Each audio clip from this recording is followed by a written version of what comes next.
बचपन से हम और आप सुनते आए हैं कि भारत किसी जमाने में सोने की चिड़िया हुआ करता था। हमारे पास इतना धन होता था कि हम 2-4 देशों को तो यूं ही खरीदने की औकात रखते थे। वह तो विदेशों से आए कुछ क्रूर आक्रमणकारियों की बुरी नजर हमारे देश पर पड़ गई और उन्होंने हमें कंगाल करने में कोई कसर नहीं छोड़ी। तो आइए जानते हैं कुछ ऐसे ही क्रूर लुटेरों के बारे में जिन्होंने न सिर्फ भारत पर आक्रमण किए बल्कि जमकर लूटपाट भी की। चंगेज खान एक मंगोल शासक था। इसने मंगोल साम्राज्य के विस्तार में एक अहम भूमिका निभाई थी।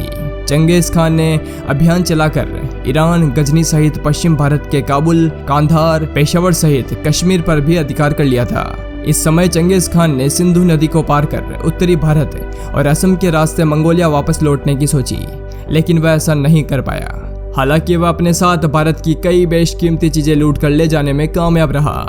हलाकू खान चंगेज खान की तरह एक मंगोल शासक था। वह अपनी बर्बरता और साम्राज्य के विस्तार के लिए कुख्यात रहा। उसने भारत सहित पूरे एशिया और अरब देशों पर अपना कब्जा जमा लिया था। वहां के लोग हलाकू खान के नाम से भी कांपते थे।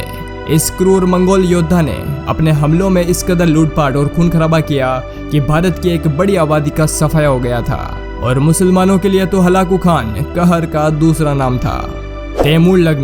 तैमूर नाम सुनते ही आपको भी बॉलीवुड फिल्म अभिनेता सैफ अली खान के लड़के का नाम याद आता होगा। लेकिन जब इस लड़के का नाम तैमूर रखा गया तब बहुत हंगामा मच गया था और अभिनेता सैफ अली खान को इस बात की सफाई भी देनी पड़ी थी। चलिए छोड़े इस बात को, हम तैमूर लग्न पर वापस आते हैं। यह वही तैमूर लग्न था जो दूसरा चंगेज खान बनना चाहता था, लेकिन वह लंगड़ा था, इसलिए वह तैमूर लग्न कहलाता था। तुगलक वंश के शासनकाल में तैमूर ने भारत पर आक्रमण किया। वह अपने साथ मंगोलों की फौज भी लेकर आया था। दिल्ली में वह 15 दिन रहा और उसने इस बड़े शहर में तबाही मचा दी थी। ढेरों लोगों को उसने मौत के घाट उतार दिया था। जब तक वह वापस गया तब तक दिल्ली मुर्दों का शहर बन चुका था। इस दौरान उसने दिल्ली में जमकर लूटपाट भी की। इसी के साथ तुगलकों का शासन भी खत्म हो गया था। नादिर शाह ईरान का शासक था। उसने भारत पर आक्रमण कर कई तरह की लूटपाट की। वर्ष 1739 में दिल्ली के शासन मोहम्मद शाह को हराने के बाद उसने कोहिनूर हीरा जैसी संपत्ति भी लूट ली थी। नादिर शाह ही ऐसा शख्स था जिसने मुगलों का सारा खजाना खाली कर दिया था।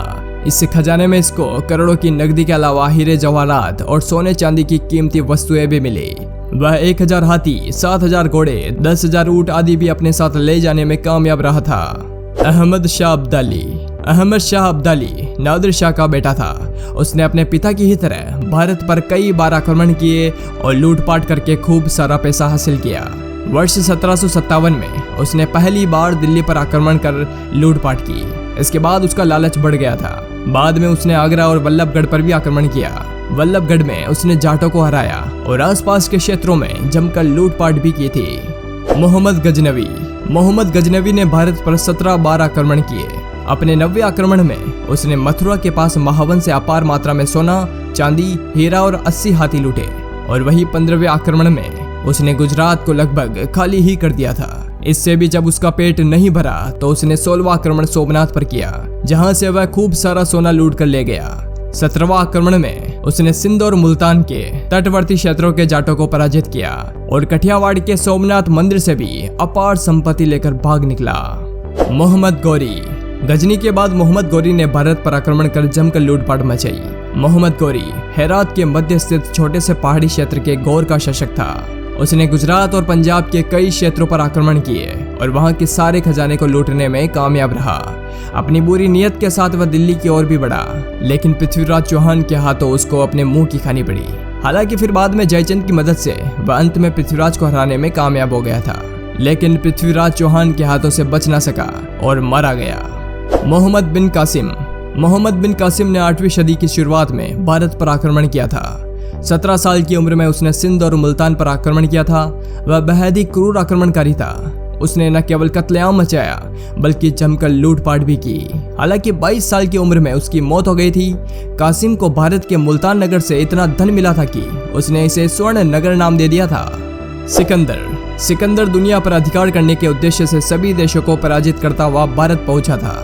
यहाँ पहुंचकर जब उसे यहाँ की समृद्धि का पता चला तो उसने लूटने के उद्देश्य से भारत के कई हिस्सों में आक्रमण किए। धीरे धीरे वह भारत के कई भागों में अधिकार करने में कामयाब रहा। वह जहाँ भी गया वहाँ का खजाना खाली करता गया। मुगल वंश का संस्थापक बाबर एक लुटेरा था। उसने उत्तर भारत में कई लूट को अंजाम दिया। बाबर ने क्रूरतापूर्वक हिंदुओं का नरसंहार ही नहीं किया, बल्कि अनेक हिंदू मंदिरों को भी नष्ट किया। इतिहासकार के अनुसार बाबर की आज्ञा से मीर बाकी ने अयोध्या में राम जन्मभूमि पर निर्मित प्रसिद्ध मंदिर को नष्ट कर मस्जिद बनवाई थी, जिसका अंतिम परिणाम आप देख ही चुके हैं। वहां आज राम मंदिर बनाया जा चुका है। लेकिन बाबर ने सिर्फ इन्हीं मंदिरों को नष्ट नहीं किया था, बल्कि उसने चंदेरी के बेहद प्राचीन और ऐतिहासिक मंदिरों को भी नष्ट करवा दिया था, जो कि आज बस खंडर है। औरंगजेब ने भी भारत को जमकर लूटने का काम किया। उसने कश्मीरी ब्राह्मणों को इस्लाम कबूल करने पर मजबूर किया था।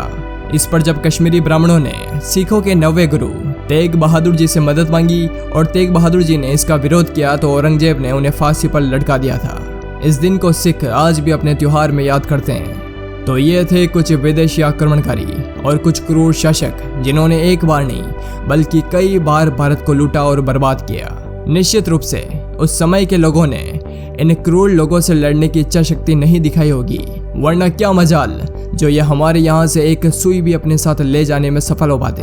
वैसे आपका इस बारे में क्या कहना है, हमें नीचे कमेंट करके जरूर बताएं। तो दोस्तों, वीडियो अच्छा लगा तो जरूर से लाइक करें। आगे भी ऐसी ही वीडियोस को देखने के लिए आज हमारा YouTube चैनल सब्सक्राइब करें और दबाएं इस बेल आइकन को, ताकि आने वाली वीडियोस का अपडेट आपको मिलता रहे। वीडियो देखने के लिए आपका शुक्रिया।